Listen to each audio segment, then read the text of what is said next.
Jakarta adalah saksi berubahnya tingkat kesejahteraan jutaan orang ini di kota ini. Karena itu, kalau kita melihat mereka yang hari ini sedang hidupnya belum sejahtera, jangan pandang remeh, jangan pandang sepele, karena sesungguhnya ini adalah wajah masa lalu dari kita semua.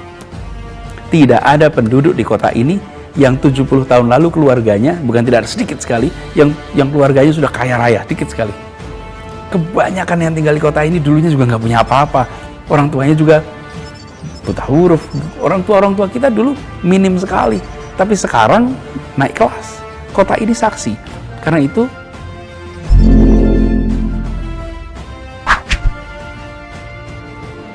salah satunya dari peristiwa itu, ini contoh ini, adalah Kepala Satpol PP DKI Jakarta. Ayahnya, orang tuanya adalah pedagang buah yang dulunya dikejar-kejar oleh Satpol PP. Dan sekarang anaknya, wakil wali kota, lalu menjadi kepala Satpol PP. Karena itu saya pesankan kepada dia, bahwa sekarang sudah punya masa depan yang lebih baik daripada dulu orang tuanya. Karena itu, ketika menertibkan, bawa rasa keadilan. Ketika menertibkan, penuhi kebutuhan. Karena mereka ingin mendapatkan kehidupan yang lebih baik, sebagaimana dulu orang tuanya.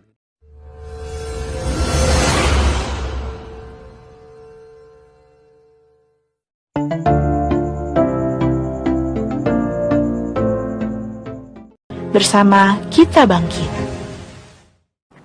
Kita ingin agar mereka yang tinggal di Jakarta mendapatkan kesempatan untuk bisa secara sosial ekonomi meningkat. Dan kota ini adalah eskalator sosial ekonomi bagi jutaan orang. Ada begitu banyak orang di Jakarta yang ketika datang ke sini tidak bawa bekal apa-apa.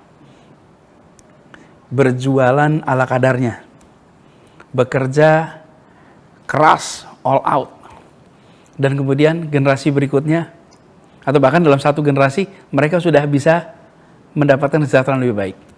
Dulu datang ke Jakarta, numpang tempat kerabat, naiknya bis, kemana-mana, pakai angkutan, jalan kaki. Kemudian sekarang sudah punya rumah sendiri, sudah bisa menyekolahkan anak dengan baik, kesehatan sudah diurusin sendiri, punya kendaraan pribadi, apakah motor, apakah mobil, punya rumah, itu naik kelas tuh. Jakarta adalah saksi berubahnya tingkat kesejahteraan jutaan orang ini di kota ini.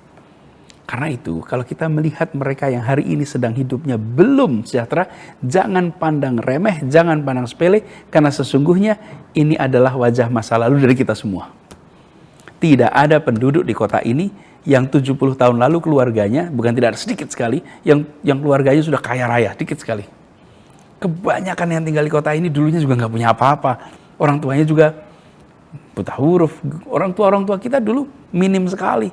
Tapi sekarang naik kelas. Kota ini saksi. Karena itu, program yang tadi redistribusi subsidi yang 5 triliun itu harus kita pandang sebagai bentuk tanggung jawab kita untuk membantu orang-orang yang mirip dengan kita di masa lalu, tapi mereka masih ada sekarang. Dan ini akan terus terjadi. Nah, kita berharap ini bisa nantinya setahap demi setahap mengubah nasib keluarga-keluarga di Jakarta dengan kesempatan perekonomian yang meningkat dan bantuan dari pemerintah. Jadi berbicara tentang sebuah keluarga yang hidup sederhana, lalu anak-anaknya dapat kesempatan untuk berpendidikan sehingga mereka memiliki masa depan yang lebih baik. Salah satu contoh yang saya bisa ceritakan di DKI adalah ada sebuah keluarga pedagang buah yang bekerja di pinggir tepi jalan, kaki lima, dan pada masa itu sering dikejar-kejar oleh terantip, oleh petugas kalau sekarang Satpol PP. Mereka kejar-kejar. Jadi ayah itu kalau pulang ke rumah, ceritanya adalah alhamdulillah hari ini laku dan gak dikejar-kejar. Dikejar-kejar itu bagian dari kehidupan. Tapi anak-anaknya dapat sekolah, dapat kesempatan, mereka hidup dengan baik. Dan Salah satunya dari peristiwa itu, ini contoh ini, adalah Kepala Satpol PP DKI Jakarta. Ayahnya, orang tuanya adalah pedagang buah yang dulunya dikejar-kejar oleh Satpol PP. Dan sekarang anaknya, wakil wali kota, lalu menjadi kepala Satpol PP.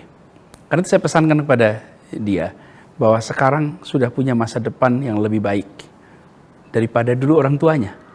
Karena itu ketika menertibkan, bawa rasa keadilan. Ketika menertibkan, penuhi kebutuhan. Karena mereka ingin mendapatkan kehidupan yang lebih baik, sebagaimana dulu orang tuanya ingin kehidupan lebih baik. Jadi saya secara khusus menempatkan yang bersangkutan untuk menjadi kepala Satpol PP dengan harapan bahwa aturan bisa ditegakkan, tapi empati kepada mereka yang membutuhkan itu hadir.